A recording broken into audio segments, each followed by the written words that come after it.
മലയാളത്തിന്റെ പ്രിയ കവി ഒ.പി. സുരേഷിന്റെ ഒരു കവിത പറഞ്ഞുകൊണ്ട് EMSനെ അനുസ്മരിക്കാമെന്നാണ് ഞാൻ വിചാരിക്കുന്നത്. ബെഞ്ചമിൻ നെതന്യാഹുവിനെ മാത്രം ഞാൻ എപ്പോഴും സ്വപ്നം കാണുന്നു. ബെഞ്ചമിൻ നെതന്യാഹുവിനെ മാത്രം ഞാൻ എപ്പോഴും സ്വപ്നം കാണുന്നു. മാർട്ടിൻ ലൂതർ കിങ്ങിനെയോ എബ്രഹാം ലിങ്കനെയോ ലെനിനെയോ ഹോജിമിനെയോ കാസ്ട്രയെയോ മണ്ടേലയെയോ എന്തിനു നെഹ്റുവിനെ പോലും ഞാൻ ഇതുവരെ ഉറക്കത്തിൽ കണ്ടിട്ടില്ല. ബെഞ്ചമിൻ നെതന്യാഹുവിനെ മാത്രം ഞാൻ എപ്പോഴും സ്വപ്നം കാണുന്നു. മാർട്ടിൻ ലൂതർ കിങ്ങിനെയോ എബ്രഹാം ലിങ്കനെയോ ലെനിനെയോ ഹോജിമിനെയോ എന്തിന് നെഹ്റുവിനെ പോലും ഞാൻ ഇതുവരെ ഉറക്കത്തിൽ കണ്ടിട്ടില്ല. ഉറങ്ങിയാലും ഇല്ലെങ്കിലും നെതന്യാഹു വിടാതെ കൂടെ തന്നെയുണ്ട്.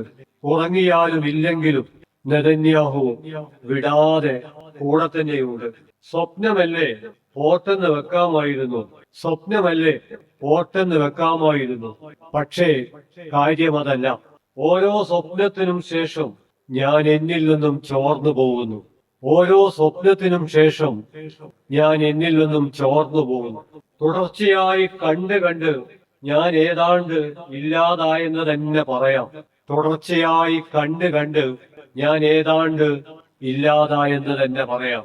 അവശേഷിച്ച ഒരു തുള്ളി ഞാനാണ് നിങ്ങളുടെ മുമ്പിൽ നിൽക്കുന്നത്. അവശേഷിച്ച ഒരു തുള്ളി ഞാനാണ് നിങ്ങളുടെ മുമ്പിൽ നിൽക്കുന്നത്. ഇല്ലില്ല, അയാൾ പേടിപ്പിക്കുന്നൊന്നുമില്ല. ഗാന്ധിയേക്കാൾ സൗമ്യമാണ് മുഖം, ബുദ്ധനേക്കാൾ ശാന്തം, കരുണാകാരം കണ്ണുകൾ. പക്ഷേ ഇടയ്ക്കിടെ വായ തുറക്കും. അപ്പോൾ മിസൈലുകൾ തുരുതുരാ ചീറും. തീയും പുകയും നിറഞ്ഞ് ശ്വാസം മുട്ടും. നിലവിളികൾ നിയന്ത്രണം വിട്ട് സ്വപ്നമാകെ ആടി ഉലയും. വിശന്നുട്ടിയ വയറുകളിൽ നിറച്ചൊഴിച്ച തോക്കിന്റെ ഉന്നം എന്റെ തൊണ്ടയിലും കുരുങ്ങുന്നു. പ്രാണൻ പിടയുന്ന കുഞ്ഞു പുഞ്ചിരികൾ ഭൂമിയെ തുണ്ടമായി തുളർത്തുന്നു. ഞാൻ ആഴങ്ങളിലേക്ക് നിലതെറ്റുന്നു. വിറങ്ങലിച്ച ശരീരങ്ങളിൽ തൂങ്ങി നിൽക്കുന്നു. ഉറങ്ങാനോ ഉണരാനോ വയ്യാതെ ശവക്കൂന എരിയുന്നു. സ്വപ്നങ്ങളാണ് ഈ ലോകം സൃഷ്ടിച്ചതെന്ന് ഞാനും പാടി നടന്നിട്ടുണ്ട്. നിങ്ങൾ ഈ ലോകത്തിൽ ഇല്ലായിരുന്നെങ്കിൽ എന്ന പാട്ടിൽ കൂറുകൂട്ടിയിട്ടുണ്ട്. മനുഷ്യർ മാഞ്ഞു പോകുന്നതിന്റെ നിരാലംബ മൗനം മാത്രം ഇപ്പോൾ എന്റെ സ്വപ്നങ്ങളിൽ ഒച്ച വെക്കുന്നു. പേടിപ്പെടുത്തുന്ന വിജനത മാത്രം ഓർമ്മകളിൽ നിറയുന്നു. എനിക്കിനി സ്വപ്നങ്ങൾ വേണ്ട. ഈ വേട്ടമൃഗങ്ങളിൽ നിന്ന് കുഞ്ഞുങ്ങളെയെങ്കിലും രക്ഷിക്കണം ഡോക്ടർ. കുനിഞ്ഞിരുന്ന് കുറിപ്പടി എഴുതി സമയാസമയം കഴിക്കൂ എന്ന് മരുന്ന് നീട്ടിയത് നെതന്യാഹു. പേടിച്ച് പുറത്തേക്ക് ഓടുമ്പോൾ ഗേറ്റടയ്ക്കാൻ നെതന്യാഹു. തെരുവിലൂടെ അതാ നെതന്യാഹു നയിക്കുന്ന നെതന്യാഹുമാരുടെ വമ്പൻ റാലി. ദൈവമേ എന്നലറി വിലപിക്കുന്ന ഉള്ളുമുറിഞ്ഞ നിസ്സഹായതയ്ക്ക് മേൽ ആകാശം ഒരു പടുകൂറ്റൻ ബെഞ്ചമിൻ നെതന്യാഹുവായി നിവർന്നു. സത്യത്തിൽ EMS ഇന്ന് ഉണ്ടായിരുന്നുവെങ്കിൽ എന്നുള്ളത് വളരെ കാൽപ്പനികമായി, ഒരുപക്ഷെ ഗോർക്കി പറഞ്ഞ നിഷ്ക്രിയ കാൽപ്പനികതയുടെ അല്ലെങ്കിൽ അലസ കാൽപ്പനികതയുടെ ഒരു ഭാഗമായിരിക്കും. എന്നാൽ സ്വപ്നങ്ങൾ പോലും കടലെടുത്തു പോകുന്ന ഒരു കാലത്ത്, സ്വപ്നലോകം എന്ന് നമ്മൾ പറയുന്ന ഉട്ടോപ്യ പോലും നമുക്ക് നഷ്ടപ്പെടുന്ന ഒരു കാലത്ത്, പേടിപ്പിക്കുന്ന പേക്കിനാവുകളുടെ ഒരു ലോകം, ഡിസ്റ്റോപ്പിയ, നമ്മുടെ ജീവിതത്തിന് നേരെ തുറച്ചു നോക്കുന്ന ഒരു കാലത്ത്, ആ ഡിസ്റ്റോപ്പിയൊക്കെ എതിരിടാൻ ഒരു ഉട്ടോപ്യ, ഒരു സാന്ത്വനം അനിവാര്യമായി തീരുന്ന കാലത്ത് ഈ അനുസ്മരണത്തിൽ നമുക്ക് ആഗ്രഹിക്കാവുന്നത് ഒരു വ്യക്തി എന്ന നിലയിലല്ല, മറിച്ച് ഒരാശയ സംഹിതയുടെ മഹത്തായ പ്രതീകം എന്ന അർത്ഥത്തിൽ സഖാവ് EMS ഉണ്ടായിരുന്നെങ്കിൽ ഞാൻ കരുതുന്നു ഇപ്പോൾ ദേശാഭിമാനി പത്രത്തിൽ തുടർച്ചയായി ഒരു പംക്തി എഴുതിക്കൊണ്ടിരിക്കുമായിരുന്നു. ആ പംക്തിയുടെ പേരാണ് ഗ്രാസ കത്തുകയാണ് എന്നുള്ള പേര്. അതിനാമുഖമായിട്ടാണ് ഞാൻ ഒ.പി. സുരേഷിന്റെ കവിത ഇവിടെ അവതരിപ്പിച്ചത്. നെതന്യാഹു മാത്രം നിറഞ്ഞു നിൽക്കുന്ന ഒരു ലോകം നമ്മുടെ കൺമുമ്പിൽ വെച്ച് ഒരു രാഷ്ട്രം കത്തിച്ചാരമാവുമ്പോൾ, ഐക്യരാഷ്ട്രസഭ ഉൾപ്പെടെയുള്ള സംഘടനകൾ നോക്കുകുത്തികളാകുമ്പോൾ, ലോകം നെതന്യാഹുവിന്റെ മുമ്പിൽ നിസ്സഹായമായി നിൽക്കുമ്പോൾ, ആ നിൽപ്പിൽ മലയാളത്തിന്റെ പ്രിയ എഴുത്തുകാരൻ ടി പത്മനാഭൻ ഗസ നിലവിളിക്കുന്നു. എന്ന പേരിൽ എഴുതിയ ഒരു കഥ കൂടി നമുക്ക് ഓർമ്മിക്കാവുന്നതാണ്. ഞാൻ വിചാരിക്കുന്നത് ഈ ഖത്തർ ഓഡിറ്റോറിയം എന്ന് സംസാരിക്കുമ്പോൾ അതിനൊരു പ്രത്യേകതയുണ്ട്. ആ പ്രത്യേകത എന്ന് പറയുന്നത് ഇതാണ് നമ്മുടെ ജനകീയ ദേശീയതയുടെ സിംബൽ. കാരണം ഒരു രാജ്യത്തിന്റെ അകത്ത് മറ്റൊരു രാജ്യത്തിന്റെ ഓഡിറ്റോറിയം എന്ന് പറയുന്നത് തീർച്ചയായിട്ടും മേൽക്കോയ്മ ദേശീയതക്കെതിരെയുള്ള നമ്മുടെ ചെറുത്തുനിൽപ്പിന്റെ ഒരു ചുരുക്കമാണ്. അതുകൊണ്ട് ഖത്തർ ഓഡിറ്റോറിയം എന്നുള്ളത് ഇന്നത്തെ 2025 പശ്ചാത്തലത്തിൽ, അതായത് ഗസ ചുട്ടുകരിക്കപ്പെടുമ്പോൾ ആ ചുട്ടുകരിക്കലിനെതിരെ മധ്യസ്ഥത്തിന്റെ സമവായത്തിന്റെ ഒരു മഹാസന്ദേശത്തിന് നേതൃത്വം കൊടുക്കുന്ന ഒരു രാഷ്ട്രത്തിന് നേരെ പോലും, ആ രാഷ്ട്രത്തിലേക്ക് പോലും ആയുധമയക്കാൻ ഇസ്രായേൽ എന്ന സയനിസ്റ്റ് രാഷ്ട്രം തയ്യാറാവുകയും ഏത് ആക്രമണത്തിൽ നിന്നും ഖത്തർ ഉൾപ്പെടെയുള്ള രാജ്യങ്ങളെ ഞങ്ങൾ രക്ഷിക്കും എന്ന കരാറിന്റെ അടിസ്ഥാനത്തിൽ ഖത്തർ ഉൾപ്പെടെ ഗൾഫ് രാജ്യങ്ങളിൽ അമേരിക്ക സൈനിക താവളങ്ങൾ ഉണ്ടാക്കുകയും, എന്നാൽ ആ സൈനിക താവളത്തിന്റെ തൊട്ടടുത്ത് ബോംബ് പൊട്ടുമ്പോൾ ഈ സൈനിക താവളം ആ കരാർ മറക്കുകയും ഐക്യരാഷ്ട്രസഭയെ ഉൾപ്പെടെ നിസ്സഹായമാവുകയും ചെയ്യുന്ന ഒരു പശ്ചാത്തലത്തിലാണ് EMSന്റെ ലോകം നടക്കുന്ന ഖത്തർ ഓഡിറ്റോറിയം സമാധാനത്തിന്റെയും സമരത്തിന്റെയും പ്രതീകമായി നമ്മുടെ മുമ്പിൽ ഉയർന്നു നിൽക്കുന്നത് എന്ന് നാം തിരിച്ചറിയണം. ഞാൻ പറയാൻ ശ്രമിക്കുന്നത്, ഇന്ന് ടി പത്മനാഭന്റെ ഖസ്രയിലെ കുട്ടികൾ എന്ന കഥ നമ്മൾ വായിക്കുമ്പോൾ ആ കഥയുടെ ചുരുക്കം ഇതാണ്. അദ്ദേഹം ഒരു സർവകലാശാലയിൽ ഒരു പ്രഭാഷണം നടത്താൻ വേണ്ടി ചെല്ലുകയാണ്. അവിടുത്തെ വിഷയം പുതിയ സാഹിത്യത്തിൽ യന്ത്ര നിർമ്മിതിക്കുള്ള പങ്ക്, ആർട്ടിഫിഷ്യൽ ഇന്റലിജൻസിനുള്ള പങ്ക് എന്നതാണ് വിഷയം.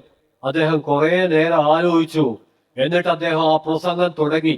ആ പ്രസംഗം തുടങ്ങിയത് ഇങ്ങനെയാണ്: ഞാൻ ആ നിലവിളി കേൾക്കുന്നുണ്ട്, ശ്രദ്ധിച്ചാൽ നിങ്ങൾക്കും ആ നിലവിളി കേൾക്കാൻ കഴിയും. അവർ കുട്ടികളല്ലേ, കൊച്ചു കുട്ടികളല്ലേ. ഇടിച്ചു പൊളിക്കപ്പെട്ട കെട്ടിടങ്ങളുടെ ഇടയിൽ നിന്ന് ആകാശത്തിലേക്ക് കൈകൾ ഉയർത്തി അവർ ഭക്ഷണം പ്രതീക്ഷിച്ചുകൊണ്ട് കരയുകയാണ്. പക്ഷേ വിമാനത്തിൽ നിന്ന് വീണത് ഭക്ഷണപ്പൊതികളല്ല, ബോംബാണ്, മിസൈലാണ്. അവർ പൊട്ടിച്ചിതറുകയാണ്, അവർ മരിച്ചു വീഴുകയാണ്, അല്ല, അവരെ കൊല്ലുകയാണ്. നിങ്ങൾ ആ കരച്ചിൽ കേൾക്കുന്നില്ലേ? അവർ കൊച്ചു കുട്ടികളല്ലേ എന്ന് സാഹിത്യത്തിലെ പുതുപ്രവണതകളെ കുറിച്ച് സംസാരിക്കാൻ ആവശ്യപ്പെട്ടപ്പോ ആ സർവകലാശാല കോമ്പൗണ്ടിൽ ടി പത്മനാഭൻ നടത്തിയ പ്രസംഗം, അല്ലെങ്കിൽ അദ്ദേഹത്തിന്റെ കഥയിൽ ഞാൻ പറയുന്നത്, ഇന്ന് നമ്മൾ എന്തിനെ കുറിച്ച് ആലോചിക്കുമ്പോഴും എങ്ങനെ ആലോചിക്കുമ്പോഴും ആ ആലോചനയിലേക്ക് അനിവാര്യമായും കടന്നു വരേണ്ട ഒന്നാണ് സത്യത്തിൽ ഗസ. ഗസ ഇന്ന് നമ്മുടെ പാർക്കിന്റെ, നമ്മുടെ സ്ഥലത്തിന്റെ, കേരളത്തിന്റെ, ഇന്ത്യയുടെ, ലോകത്തിന്റെ എല്ലാ ഭാഗങ്ങളിലും ഗസ കോർണറുകൾ ഉണ്ടായിത്തീരേണ്ട വലിയൊരു ലോക പ്രക്ഷോഭം നടക്കുന്ന ഒരു പശ്ചാത്തലത്തിലാണ് സഖാവ് EMSനെ നമ്മൾ അനുസ്മരിക്കുന്നത് എന്നുള്ളതാണ് ഈ വർഷത്തെ അനുസ്മരണത്തിന്റെ ഏറ്റവും വലിയ സവിശേഷതയായി ഒരു സാംസ്കാരിക പ്രവർത്തകൻ എന്ന നിലയിൽ ഞാൻ നോക്കിക്കാണുന്നത്. EMSനെ കുറിച്ച് പറയുമ്പോൾ നമുക്ക് ഓർമ്മിക്കാവുന്ന ഒരു കാര്യം, ലോകത്തിന്റെ ഏത് ഭാഗത്ത് എന്ത് സംഭവിക്കുമ്പോഴും അതിനോട് തത്സമയം പ്രതികരിച്ച, ആ പ്രതികരണത്തെ ജനായത്തത്തിന്റെ വീറും വീര്യവും വിസ്മയവുമാക്കി രൂപാന്തരപ്പെടുത്തിയ ഒരു അതുല്യ പ്രക്ഷോഭ പ്രതിഭയായിരുന്നു സഖാവ് EMS. അദ്ദേഹം കാണാതെ പോയ ഒന്നും ലോക കാഴ്ചയിൽ ഉണ്ടായിട്ടില്ല. അദ്ദേഹം ജീവിച്ച കാലത്ത് ലോകത്ത് നടക്കുന്ന ഓരോരോ സംഭവങ്ങളോടും അപ്പോൾ തന്നെ അദ്ദേഹം പ്രതികരിച്ചു എന്ന് മാത്രമല്ല, ആ പ്രതികരണം ജനായത്തത്തിന്റെ പ്രകാശമായി നമ്മുടെ ജീവിതത്തെ ഉന്മത്തമാക്കി തീർക്കുകയുണ്ടായി. ഇന്ന് ലോകത്ത് സത്യത്തിൽ സാർവദേശീയമായ ഒരു വലിയ ഉൾക്കാഴ്ച അനിവാര്യമായി തീരുന്ന ഒരു പശ്ചാത്തലത്തിലൂടെയാണ് നാം കടന്നു പോകുന്നത്. അതുകൊണ്ട് തീർച്ചയായിട്ടും ഗസ എന്നുള്ളത് ഒരു കൊച്ചു പ്രദേശത്തിന്റെ പേരല്ല, മറിച്ച് സമാനതകളില്ലാത്ത പീഡനത്തിന്റെ, അതോടൊപ്പം തന്നെ സമാനതകളില്ലാത്ത ചെറുത്തുനിൽപ്പിന്റെയും ഭാഗമാണ്. അതുകൊണ്ട് EMSനെ കുറിച്ചുള്ള നമ്മുടെ ആലോചന അനുസ്മരണം സമകാലീനമായ അവസ്ഥയിൽ നിന്ന് ആരംഭിക്കുമ്പോൾ ഞാൻ ആദ്യം പരാമർശിച്ചത് ഒരു സാർവദേശീയ അനുഭവമാണെങ്കിൽ സമകാല ഇന്ത്യൻ അവസ്ഥ എന്താണ്? അതാണ് രണ്ടാമത്തെ പ്രശ്നം. നമുക്കറിയാം, ഗസ ഉൾപ്പെടെ ലോകത്തിലെങ്ങുമുള്ള ജനായത്വത്തിന്, മതനിരപേക്ഷതക്ക്, മാനവികതക്ക് തീ കൊടുക്കാൻ നിങ്ങളുടെയും എന്റെയും നമ്മുടെ രാഷ്ട്രം ഇന്ധനം നൽകുന്ന ഒരു കാലത്താണ് നമ്മൾ EMSനെ ഓർക്കുന്നത്. EMS അവസാനം എഴുതിയ ദേശാഭിമാനിയിൽ തുടർച്ചയായി വന്ന ആ പ്രബന്ധം ഇന്ന് ഓർമ്മിച്ചെടുക്കേണ്ടതുണ്ട്. ആ പ്രബന്ധത്തിൽ EMS പറഞ്ഞത് ഇന്ത്യയിൽ ഒരു പുതിയ രാഷ്ട്രീയ മാറ്റം സംഭവിച്ചിരിക്കുന്നു. അത് അതിനു മുമ്പുള്ള മാറ്റമല്ല. ഒരു പാർട്ടി മാറി മറ്റൊരു പാർട്ടി ഇന്ത്യയിൽ അധികാരത്തിൽ വരിക അല്ല ഉണ്ടായത്, മറിച്ച് ഇന്ത്യൻ രാഷ്ട്രീയ പാർട്ടികളിലെ സൂപ്പർ മാർക്കറ്റിലെ ഒരിനം എന്ന നിലക്കല്ല ഇന്ത്യയിലെ സംഘപരിവാറിനെ കാണേണ്ടത്. അത് ഇന്ത്യൻ ജനായത്വത്തെ, മതനിരപേക്ഷതയെ, മാനവികതയെ അപകടപ്പെടുത്തുന്ന ഒരു പാർട്ടിയാണ്. അതുകൊണ്ട് അതിനെതിരെ ഗാന്ധിയന്മാരും മാർക്സിസ്റ്റുകളും അടക്കമുള്ള എല്ലാവരും യോജിച്ച വിപുലമായ ഒരു കൂട്ടായ്മയാണ് അനിവാര്യമായിട്ടുള്ളത് എന്നെഴുതി ആ ദേശാഭിമാനി പ്രബന്ധത്തിന്റെ അവസാനം ഒരു വാക്കുണ്ട്: തുടരും. EMS മരിച്ചു പോയത് കൊണ്ട് ആ പ്രബന്ധം EMSന് തുടരാൻ കഴിഞ്ഞില്ല. പൂർത്തിയാക്കപ്പെടാത്ത ആ പ്രബന്ധത്തിന്റെ പിന്മുറക്കാരാണ് ഇന്ന് ജീവിച്ചിരിക്കുന്ന നിങ്ങളും ഞാനും എന്നുള്ളതാണ് EMSനെ അനുസ്മരിക്കുമ്പോൾ ഏറ്റവും പ്രധാനപ്പെട്ട രണ്ടാമത്തെ കാര്യം. അതായത് സാർവദേശീയ രംഗത്ത് ഐക്യരാഷ്ട്രസഭ ഒരു പാഴ്വസ്തു പോലെ പരിണമിച്ചുകൊണ്ടിരിക്കുന്ന ഒരു പശ്ചാത്തലത്തിൽ ഇന്ത്യൻ ജീവിതത്തിൽ നവഫാസിസം, അതിന്റെ ഭീകരതകൾ, ആ ഭീകരതകളെ കുറിച്ചെല്ലാം ഇവിടെ നിരവധി സെഷനുകളിലായി സംവാദങ്ങൾ നടക്കാൻ ഇരിക്കുകയാണ്. പക്ഷെ EMS അവസാനം നൽകിയ, അദ്ദേഹം മരണത്തെ മുഖാമുഖം കാണുമ്പോഴും ജീവിതത്തിന് വേണ്ടി അദ്ദേഹം ബാക്കി വെച്ച മഹാസന്ദേശം ഈ അപകടത്തിനെതിരെ ഇന്ത്യൻ ജനതയുടെ ഉരുക്കുപോലെ ഉറച്ച ഒരൈക്യം ഉണ്ടായിത്തീരേണ്ടതിന്റെ അനിവാര്യതയെ കുറിച്ചാണ്. അതാണ് രണ്ടാമത്തേത്. മൂന്നാമത്തെ ഏറ്റവും പ്രധാനപ്പെട്ട കാര്യം ഇവിടെ നേരത്തെ അധ്യക്ഷ പ്രസംഗത്തിലും മറ്റും ഉദ്ഘാടന പ്രസംഗത്തിലും മറ്റും സൂചിപ്പിച്ച ഒരു കാര്യമാണ്. എന്നാൽ അത് അല്പം വിശകലനം ചെയ്യപ്പെടേണ്ടതുണ്ടെന്ന് ഞാൻ വിചാരിക്കുന്നു. അത് മറ്റൊന്നുമല്ല, EMS തന്റെ ജീവിതം ആരംഭിക്കുന്നത് എങ്ങനെയാണ്? EMS തന്റെ ജീവിതം ആരംഭിക്കുന്നത്, അദ്ദേഹത്തിന്റെ ആദ്യത്തെ പ്രബന്ധം അദ്ദേഹം എഴുതുന്നത് 1927 ആ പ്രബന്ധത്തിന്റെ തലക്കെട്ട് ഫ്രഞ്ച് വിപ്ലവവും നമ്പൂതിരി സമുദായവും എന്നാണ്. ആദ്യത്തെ പ്രബന്ധം, EMSന്റെ ആദ്യത്തെ പുസ്തകം 1931 എഴുതപ്പെടുന്നത്. അത് പണ്ഡിറ്റ് ജവഹർലാൽ നെഹ്റുവിനെ കുറിച്ചാണ്. ഇത് മൂന്നാമത്തെ അനുസ്മരണത്തിന്റെ ആധാരമാണ് എന്ന് ഞാൻ വിചാരിക്കുന്നു.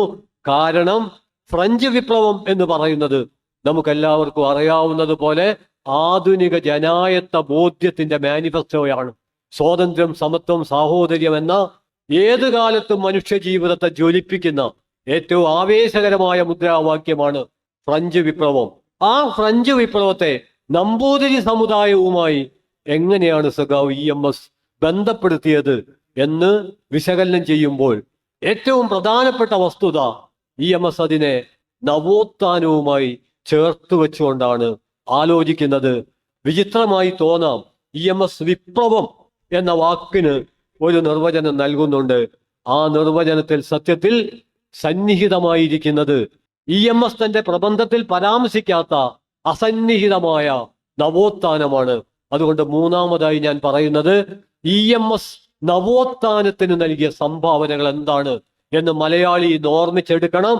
കാരണം മലയാളി മധ്യവർഗ ജീവിതത്തിൽ ഗവേഷണം നടത്തിയാൽ പോലും കണ്ടെത്താനാവാത്ത വിധം നവോത്ഥാന മൂല്യങ്ങൾ അപ്രത്യക്ഷമായി കൊണ്ടിരിക്കുന്ന ഒരു കാലത്താണ് നാം ജീവിച്ചുകൊണ്ടിരിക്കുന്നത്.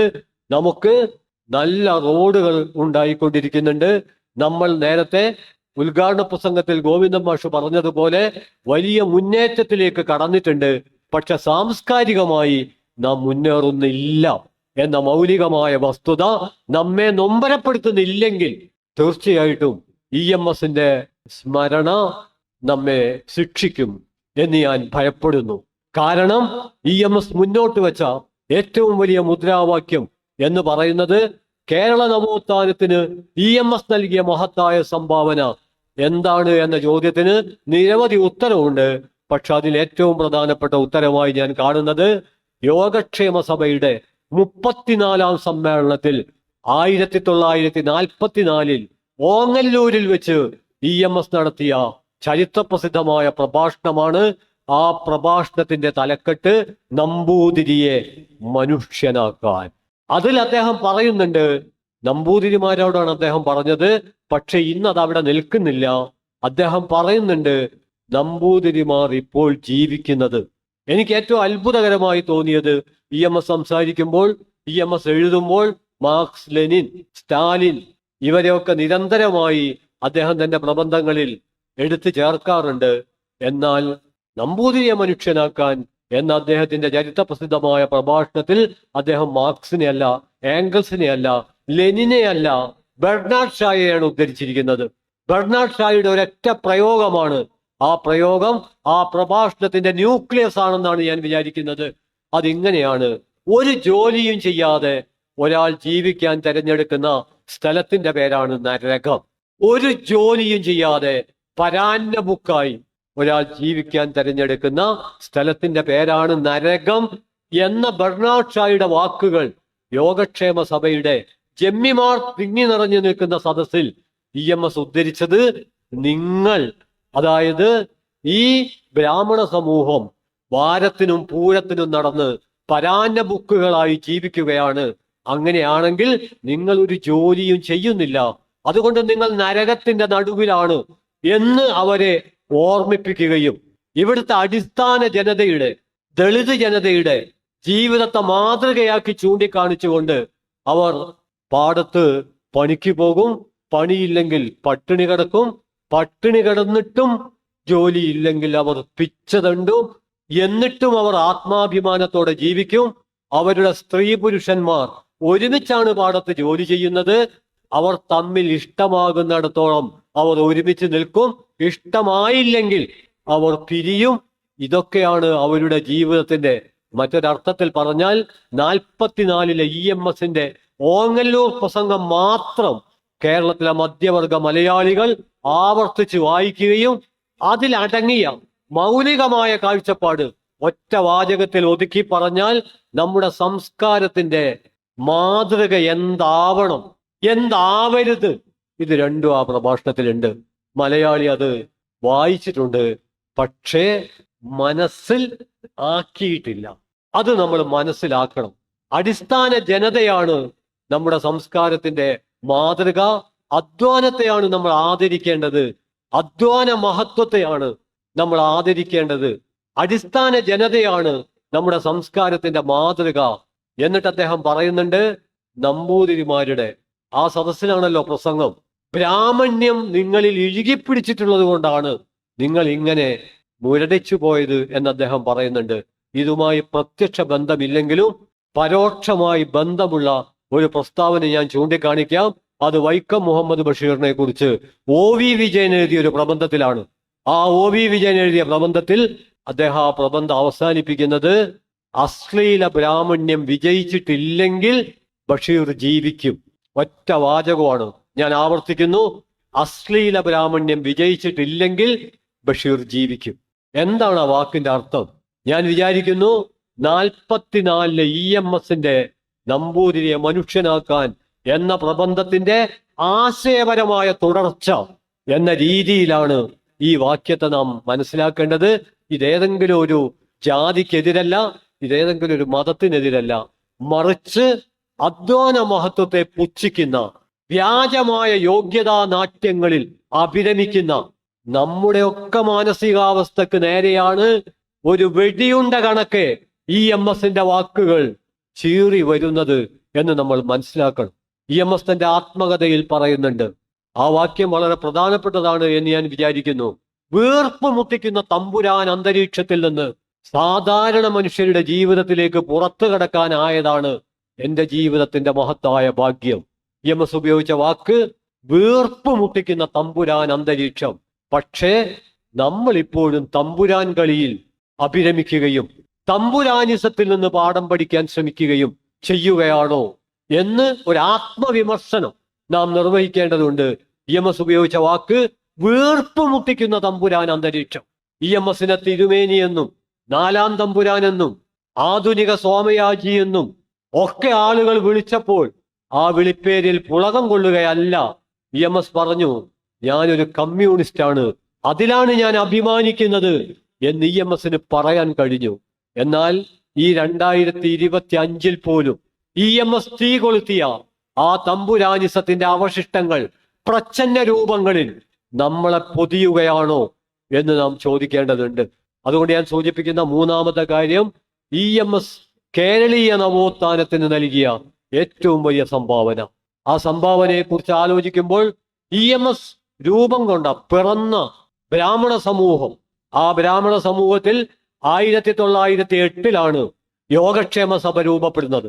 ഏറ്റവും യാഥാസ്ഥിതികമായ ഒരു സംഘടനയായിട്ടാണ് അത് രൂപപ്പെട്ടത്. അതിന്റെ അജണ്ടയിൽ നമുക്ക് ഇന്ന് അത്ഭുതം തോന്നും, തേക്ക് മുറിക്കാനുള്ള അവകാശം. കാരണം തേക്ക് ബ്രിട്ടീഷുകാർ സർക്കാർ സ്വത്താക്കി പ്രഖ്യാപിച്ചതോടെ സ്വന്തം പറമ്പിലെ തേക്ക് പോലും മുറിക്കാനുള്ള അവകാശം ഇപ്പോഴാണ് ചെറിയ മാറ്റങ്ങൾ വന്നിട്ടുള്ളത് എന്ന് തോന്നുന്നു. അതിനുവേണ്ടി അതുപോലെ സ്വന്തം സമുദായത്തെ മാത്രം ബാധിക്കുന്ന അവകാശങ്ങൾ മുന്നോട്ട് വെച്ചുകൊണ്ടാണ് 1908 യോഗക്ഷേമ സഭ രൂപപ്പെട്ടത്. നമ്മുടെ നാട്ടിൽ ഒരുതരം പൊതുയോഗ പ്രയോഗം എന്ന് പറയാവുന്ന തരത്തിൽ നവോത്ഥാന പ്രസ്ഥാനങ്ങൾ എന്ന് പറയുമ്പോൾ അതിൻ്റെ കൂട്ടത്തിൽ സമുദായ പരിഷ്കരണ പ്രസ്ഥാനങ്ങളെയും നവോത്ഥാന പ്രസ്ഥാനങ്ങളെയും കൂട്ടിക്കുഴയ്ക്കുന്ന ഒരു പ്രവണതയുണ്ട്. സൂക്ഷ്മമായി ആലോചിച്ചാൽ നമുക്കറിയാം, കീഴാള പരിഷ്കരണ പ്രസ്ഥാനങ്ങളാണ് നവോത്ഥാന പ്രസ്ഥാനങ്ങൾ എന്ന് വിളിക്കപ്പെടാൻ അർഹത. മറ്റുള്ളതൊക്കെ സാമുദായിക പരിഷ്കരണ പ്രസ്ഥാനങ്ങളാണ്. അങ്ങനെ സാമുദായിക പരിഷ്കരണ പ്രസ്ഥാനമായി ആരംഭിച്ച യോഗക്ഷേമ സഭയെ സാമുദായിക പരിഷ്കരണ പ്രസ്ഥാനം എന്ന അവസ്ഥയിൽ നിന്ന് നവോത്ഥാന പ്രസ്ഥാനമാക്കി രൂപാന്തരപ്പെടുത്തുന്നതിൽ EMS നേതൃത്വപരമായ പങ്കുവഹിച്ചിട്ടുണ്ട്. EMS ഒറ്റക്കല്ല, VT Bhattathiripad, Premji, ആര്യാപള്ളം, ICP ഉൾപ്പെടെ അതിൻ്റെ ഒരു ചരിത്രം 2 വാചകത്തിൽ ഞാൻ സംക്ഷിപ്തമായി പറയുന്നത്, ഇന്ന് കേരളീയ നവോത്ഥാനത്തിന്റെ അവസ്ഥ എന്താണ്? മറ്റൊരവസ്ഥ പറഞ്ഞാൽ എൻ്റെ ജീവിതം, നിങ്ങളുടെ ജീവിതം ഏതു പ്രകാരത്തിലാണ് ഇപ്പോൾ മുന്നോട്ട് പോകുന്നത് എന്ന് മാത്രം. അതിനുള്ള ലിറ്റ്മസ് ടെസ്റ്റ് എന്ന് പറയുന്നത് നിങ്ങളുടെ എൻ്റെയും വീട്ടകങ്ങളാണ്. ഗാർഹികതയുടെ ഒരു പ്രത്യയശാസ്ത്രമാണ്. നമ്മൾ ബന്ധങ്ങൾ ഉണ്ടാക്കുന്ന രീതിയാണ്. നമ്മുടെ സൗഹൃദത്തിന്റെ, നമ്മുടെ സ്നേഹത്തിന്റെ അടയാളമായി നമ്മൾ ഇപ്പോഴും ആവിഷ്കരിക്കപ്പെടുന്നത് ഭൂതകാലത്തിലെ നാടുവാഴുത്ത മാതൃകകളാണ് എന്ന് നാം തിരിച്ചറിയുമ്പോഴാണ് നമ്മുടെ നവോത്ഥാന സെമിനാറുകളൊക്കെ, മുമ്പും ഈ ആശയം EMSന്റെ ലോകത്തിലടക്കം ഒരു സാംസ്കാരിക പ്രവർത്തകൻ എന്ന അർത്ഥത്തിൽ ഞാൻ മാത്രമല്ല നിരവധി പേർ ഒരു തവണയല്ല നിരവധി തവണ ആവർത്തിച്ചിട്ടുണ്ട്. പക്ഷേ പ്രഭാഷണങ്ങൾ കൊണ്ടോ പ്രബന്ധങ്ങൾ കൊണ്ടോ അല്ലെങ്കിൽ മുറിവൈദ്യന്മാരുടെ കുറിപ്പടികൾ കൊണ്ടോ പരിഹരിക്കാവുന്ന വിധം ലളിതമല്ല കേരളത്തിന്റെ സാംസ്കാരിക രോഗം. അതിന്റെ ലക്ഷണങ്ങളെല്ലാം വളരെ പ്രകടമാണ്. നമ്മുടെ ലൊട്ടിലൊടുക്ക് മരുന്നൊന്നും മതിയാവില്ല. ഇങ്ങനെയാണ് കാര്യങ്ങൾ മുന്നോട്ട് പോകുന്നതെങ്കിൽ കേരളം രാഷ്ട്രീയമായി മുന്നോട്ട് പോവുകയും സാംസ്കാരികമായി ഇതുപോലെ പിന്നോട്ട് പോവുകയും ആ പിന്നോട്ട് പോക്കിനെ പ്രതിരോധിക്കുന്നതിൽ നമ്മൾ പരാജയപ്പെടുകയും ചെയ്താൽ കണ്ടെടുക്കാനാവാത്ത വിധം കേരളം നമുക്ക് നഷ്ടപ്പെട്ടു പോകാൻ പോലും സാധ്യതയുണ്ട്. ഇതൊരു പ്രവചനമല്ല, ഒരു മുന്നറിയിപ്പല്ല, മറിച്ച് കേരളത്തിലുടനീളം സാംസ്കാരിക പ്രവർത്തനം നടത്തുന്ന, ആശയ സംവാദം നടത്തുന്ന നിരവധി മനുഷ്യരുമായി നേരിട്ട് ഇടപെടുന്ന ഒരു സാംസ്കാരിക പ്രവർത്തകന്റെ ഉത്കണ്ഠകൾ മാത്രമാണ് ഞാൻ പറയുന്നത്. ഞാൻ സൂചിപ്പിക്കുന്നത് കേരളീയ സമൂഹത്തിൽ EMS നടത്തിയ ആ വലിയ ഇടപെടൽ, അതിന്റെ ഭാഗമായിട്ടാണ് 1908 യോഗക്ഷേമ സഭ 1919 യുവജന സംഘമായിട്ട്, നമ്പൂതിരി യുവജന സംഘം, അത് വിപ്ലവകരമായ ആശയങ്ങൾ അവതരിപ്പിച്ചു. അതിന്റെ തുടർച്ചയിലാണ് 1925 ആഭിജാത്യ ധ്വംസന സഭ, 1925 ആഭിജാത്യ ധ്വംസന സഭ, 2025 ആഭിജാത്യ ആഘോഷിക്കാനുള്ള പ്രവണതകൾ. ഭവത്രാതൻ, മുത്തിരിങ്ങോട്ട് ഭവത്രാതൻ നമ്പൂതിരിപ്പാടിന്റെ അപ്പന്റെ മകൾ എന്ന നോവലിന് ആമുഖം എഴുതാൻ അദ്ദേഹം കണ്ടെത്തിയത് അന്ന് നന്നേ ചെറുപ്പമായിരുന്ന EMSനെ ആയിരുന്നു. ആ നോവലിൽ ഒരു വാചകമുണ്ട്: ആഭിജാത്യം എന്നാൽ അധപ്പതനമാണ്. ശരീരത്തിൽ തൊട്ട്, മനസ്സിൽ തൊട്ട്, മസ്തിഷ്കത്തിൽ തൊട്ട് നമുക്ക് ഈ വാക്യം 2025 അതുപോലെ ആവർത്തിക്കാനാവുമോ? പല പ്രകാരേണ ആഭിജാത്യം നമ്മുടെ ജീവിതത്തെ ആശ്ലേഷിച്ചു കൊണ്ടിരിക്കുകയാണ്. അതുകൊണ്ട് സൂചിപ്പിക്കുന്നത് 919 നമ്പൂതിരി യുവജന സംഘം സമുദായ പരിഷ്കരണം എന്ന അവസ്ഥയിൽ നിന്ന് ഒരു നവോത്ഥാന പ്രസ്ഥാനമായി. 925 അത് ആഭിജാത്യ ധ്വംസന സഭയായി. 930കളിൽ അന്തർജന സമാജം, സ്ത്രീകളുടെ വമ്പിച്ച മുന്നേറ്റം. ആ മുന്നേറ്റത്തിന്റെ തുടർച്ചയിലാണ് തൊഴിൽ കേന്ദ്രം പോലുള്ള നാടകങ്ങൾ ഉണ്ടാവുന്നത്. ഇത്രയും ഞാൻ ചുരുക്കി പറയുന്നത്. അതിനൊക്കെ പ്രചോദനമായി തീർന്ന 44 പ്രസംഗം, മറ്റൊരർത്ഥത്തിൽ പറഞ്ഞാൽ ഏറ്റവും യാഥാസ്ഥിതികമായ ഒരു സമുദായ ചട്ടക്കൂട് പൊളിച്ച് തമ്പുരാനിസത്തിന്റെ നെഞ്ചകം തകർത്ത് ഞാനൊരു കമ്മ്യൂണിസ്റ്റാണ് എന്ന് പറഞ്ഞ വീർപ്പ് മുട്ടിക്കുന്ന തമ്പുരാൻ അന്തരീക്ഷത്തിൽ നിന്ന് പുറത്തു കടക്കാൻ കഴിഞ്ഞതാണ് എന്റെ ജീവിതത്തിന്റെ മഹാഭാഗ്യം എന്നടയാളപ്പെടുത്തിയ സഖാവ് EMS.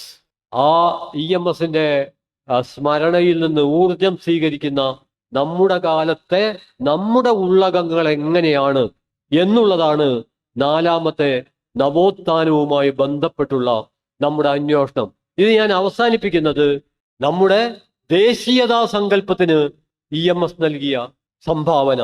EMS നൽകിയ സംഭാവന എന്ന് പറയുമ്പോൾ EMS ഉൾപ്പെടുന്ന കമ്മ്യൂണിസ്റ്റ് പാർട്ടിയുടെ ദേശീയതാ സങ്കല്പം എന്താണ്?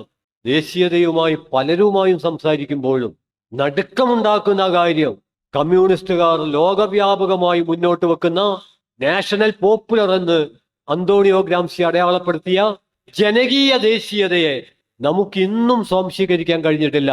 നമ്മൾ ഇന്ത്യൻ നവഫാസിസ്റ്റുകളുടെ ഹെജുമോണിക് നാഷണാലിസത്തെ, മേൽക്കോയ്മ ദേശീയതയെ അറിഞ്ഞോ അറിയാതെയോ പല രീതിയിൽ പിന്തുടരുകയാണ് ചെയ്യുന്നത്. ഞാൻ ആവർത്തിക്കുന്നു, ലോകത്ത് കമ്മ്യൂണിസ്റ്റുകാർ മുന്നോട്ട് വെച്ചത് പ്രധാനമായിട്ടും നാഷണൽ പോപ്പുലർ എന്ന് പറയുന്ന ജനകീയ ദേശീയതയാണ്.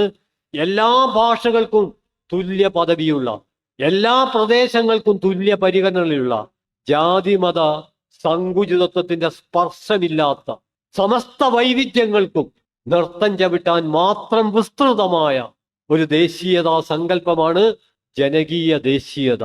എന്നാൽ ഇപ്പോൾ പോലും നമ്മുടെ നാട്ടിലെ പല മനുഷ്യരും പങ്കുവെക്കുന്ന ദേശീയ കാഴ്ചപ്പാട് പരിശോധിച്ചാൽ നമുക്ക് മനസ്സിലാക്കാൻ പറ്റും, അത് ജനകീയ ദേശീയതയിലേക്ക് എത്തിയിട്ടില്ല. അതിപ്പോഴും മേൽക്കോയ്മ ദേശീയതയുടെ ഭാഗമാണ്. ഞാൻ ഓർക്കുന്നുണ്ട്, ഒരു ഉത്സവവുമായി ബന്ധപ്പെട്ടുകൊണ്ടുള്ള സംവാദത്തിൽ കാളനാകാമെങ്കിൽ കാളയുമാകാം എന്ന ഒരൊറ്റ വാക്യം പറഞ്ഞതിന്റെ പേരിൽ കേരളത്തിൽ പീഡിപ്പിക്കപ്പെട്ട, ക്രൂശിക്കപ്പെട്ട ഒരു സാംസ്കാരിക പ്രവർത്തകനായി ഞാൻ മാറി എന്നല്ല, ആ മാറ്റത്തിൽ നിന്ന് ഇപ്പോഴും പലരും പുറത്തു കടന്നിട്ടില്ല. ഞാനെന്നോ പുറത്തു കടന്നതുകൊണ്ട് ഇതെന്നെ ബാധിക്കുന്ന ഒരു പ്രശ്നവുമല്ല. ഞാൻ പറഞ്ഞു വരുന്നത്, ഏത് ഭക്ഷണവും ആർക്കും കഴിക്കാം എന്ന് പറയുന്നതിനെ പോലും പിന്തുണയ്ക്കാൻ കഴിയാത്ത, നമ്മൾ ആലോചിക്കേണ്ട ഒരു പ്രശ്നമുണ്ട്. ദൈവത്തെ വോട്ടിനിട്ട് തോൽപ്പിച്ച ഒരു ഭരണഘടനയാണ് നമുക്കുള്ളത്. എന്ന പശുവിനെ അന്നും തോൽപ്പിക്കാൻ പറ്റിയിട്ടില്ല. ഇന്ത്യൻ ഭരണഘടനയിൽ ദൈവത്തിനിടമില്ലെങ്കിലും പശുവിനൊരു തൊഴുത്തുണ്ട്. അതെങ്ങനെ വന്നുപെട്ടു, എവിടുന്ന് വന്നു? അവിടെയാണ് അത് ഹിന്ദുമതമല്ല, അത് ഇസ്ലാം മതമല്ല, അത് ജാതി മേൽക്കോയ്മയാണ് എന്ന മൗലികമായ വസ്തുത. അതുകൊണ്ട് ഇന്ത്യൻ നവഭാസത്തിന്റെ മേൽക്കോയ്മ ദേശീയതയുടെ ന്യൂക്ലിയസ് എന്ന് പറയുന്നത് ജാതി മേൽക്കോയ്മയാണ്. അതിന് ഒരു മതവുമായിട്ടും ബന്ധവുമില്ല. ജാതി മേൽക്കോയ്മ എന്ന് പറയുന്നത് അധികാരത്തിന്റെ ഒരു തത്വസംഹിതയാണ്. അതുകൊണ്ടാണ് അംബേദ്കർ ഇതിഹാസ പുരാണങ്ങളെ, ഭഗവത്ഗീതയെ ഒക്കെ ദ്വിജ സാഹിത്യത്തിൽ, ബ്രാഹ്മണ സാഹിത്യത്തിൽ ഉൾപ്പെടുത്തിയപ്പോഴും അതൊന്നും അദ്ദേഹം ചുട്ടുകരിച്ചില്ല. അതിന് ഭിന്ന വ്യാഖ്യാനങ്ങൾ സാധ്യമാണ്. എന്നാൽ ആ ദ്വിജ സാഹിത്യത്തിൽ ഒന്ന് അദ്ദേഹം ചുട്ടുകരിച്ചു, അത് മനുസ്മൃതിയാണ്. കാരണം അത് ഭഗവത്ഗീതയല്ല, അത് രാമായണമല്ല, അത് മഹാഭാരതമല്ല, അത് ശങ്കരാചാര്യ വേദാന്തമല്ല. അത് അധികാരത്തിന്റെ, ജാതി മേൽക്കോയ്മയുടെ ഭരണഘടനയാണ്. ജാതി മേൽക്കോയ്മയുടെ ഭരണഘടന തീയിട്ട് കരിച്ചിട്ടില്ലെങ്കിൽ ഇന്ത്യക്ക് ഒരു ഭരണഘടന ഉണ്ടാകുമായിരുന്നില്ല. അതുകൊണ്ട് ഇന്ത്യൻ ജീവിതത്തിൽ നമ്മൾ ഉയർത്തിപ്പിടിക്കേണ്ട ഏറ്റവും പ്രധാനപ്പെട്ട കൃതി ഏതാണ് എന്ന് ചോദിച്ചാൽ ഈ നവഫാസിസ്റ്റ് കാലത്ത് അത് ഇന്ത്യൻ ഭരണഘടനയാണ്. ഇന്ത്യക്കാർ, നമ്മൾ ഇന്ത്യക്കാർ, ജാതിമത സങ്കുചിതത്തിനപ്പുറം നമ്മൾ ഒന്ന് എന്ന് പറയുന്ന ആ ഭരണഘടന ഉയർത്തിപ്പിടിക്കുക എന്നുള്ളത് പരമമായ നമ്മുടെ ദൗത്യമാണ്. ഭരണഘടനക്ക് നിരവധി പരിമിതികളുണ്ട്, അത് സ്വാഭാവികവുമാണ്. കാരണം നിലനിൽക്കുന്ന ഒരു സാമൂഹ്യ ക്രമത്തിന്റെ ഭാഗമായി ആവിഷ്കരിക്കപ്പെട്ടതാണ് ഇന്ത്യൻ ഭരണഘടന. അതിന്റെ പരിമിതികൾ അതിൽ കാണും. എന്നാൽ അതിന്റെ സാധ്യതകളുണ്ട്.